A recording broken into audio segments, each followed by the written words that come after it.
Hello everyone. In this video, I'll guide you on how to fix shaders crashing in Marvel Rivals so you can stop random crashes and enjoy stable gameplay again without interruptions. First, update your graphics drivers to the latest version because shader issues are often caused by outdated or incompatible drivers. Next, clear your shader cache by going into your GPU settings or deleting temporary shader files from your system to force the game to rebuild them.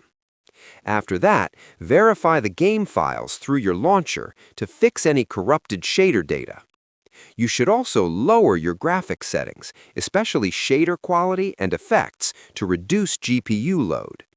Another important step is to disable overlays like Discord or GeForce Experience, since they can conflict with shader processing. If you're overclocking your GPU, return it to default settings for better stability. Finally, restart your PC and launch the game again, and the shader crashes should be resolved in most cases. Subscribe the channel for more videos.